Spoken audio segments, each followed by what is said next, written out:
आजच्या ब्लॉग मध्ये मी एक नवीन रेसिपी नाही सांगता येणार. मी आंब्याचं आईस्क्रीम बनवलेलं आहे. तर आता मी तुम्हाला दाखवतो.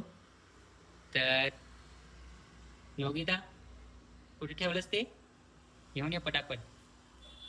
लवकर, आपल्या मित्रांना दाखवायचं आहे मी कसं बनवलं ते.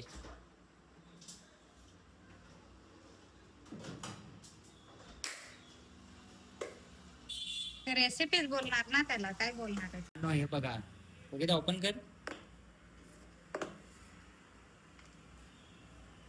वाव, हे बघा, स्पेशल मँगो आईस्क्रीम.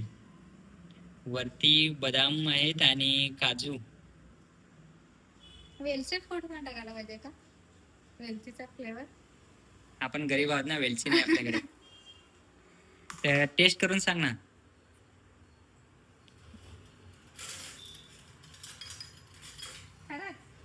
हा, टेस्ट तर कर.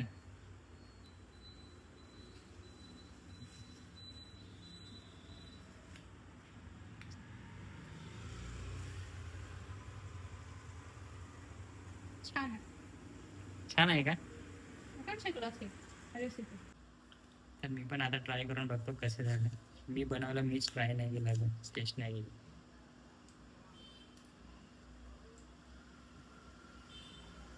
छान आहे. रेसिपी सांग ना कसं केलं. टेस्ट छान आहे मित्रांनो. मी पण नाही बघितलेलं आहे आणि कधी.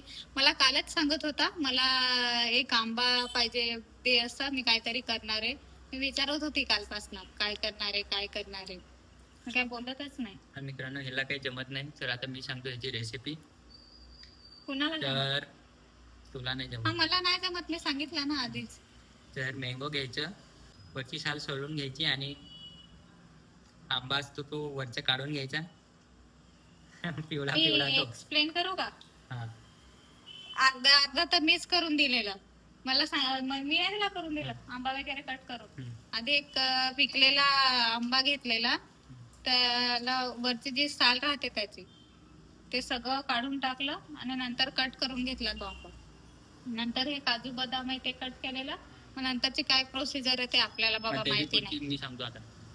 त्याच्यानंतर ते कटिंग केलेलं मँगो आणि थोडंसं दूध घेतलं आणि मिक्सीमध्ये ग्राइंडिंग केलं पूर्ण. त्याच्यामध्ये थोडंसं, तुम्हाला जर जास्त गोड लागत असेल तर त्यामध्ये थोडंसं साखर टाका. ते मला थोडंसं गोड लागत होतं म्हणून त्याच्यामध्ये साखर थोडी टाकली आणि मिक्सीमध्ये पूर्ण ग्राइंडिंग करून घेतली. त्याच्यानंतर काजू बदाम छोटे छोटे कटिंग केलेले होते ते मी वरती टाकलं. हे बघा, ह्याच्यावर दिसत असेल तुम्हाला, वरती टाकून दिले आणि मिक्स केली. बाकीचे वरती हे सोडून दिले मध्ये छान दिसायला. असं करून मग मी फ्रीज मध्ये ठेवला आणि आता बघा छान लागते. आईस्क्रीम. एकदा ट्राय करून बघा, तुमच्याकडे आंबे असतील तर. आम्ही घरून आंबे घेऊन आलेलो ना, म्हणजे आमच्याकडे हे असं ट्राय करायला होते. दुकानातून विकत वगैरे नाही आणलेले. योगिताच्या घरी म्हणजे ना आंब्याची वाडी आहे. नाही, ते आंब्याची वाडीमध्ये नाही, आंब्याची वाडी वगैरे नाही. फक्त त्या वाडीमध्ये फक्त एकच आंबा आहे. दुसरा आंबा त्याला पण लागलेला, पण त्याला कमी लागलेले. मग ह्याचा पण तर व्हिडिओ टाकलेला आहे ना, आपण आंबे तोडत होतो तेव्हा. तर चला मित्रांनो, तर आजचा ब्लॉग आपल्याला कसा वाटला कमेंट करून नक्की सांगा. आणि आपल्या पेजवर जर तुम्ही नवीन असाल तर सांग ना. तर आमच्या पेजला सबस्क्राईब करा. बरोबर. चला, नेक्स्ट व्हिडिओ मध्ये आपण भेटू. बाय.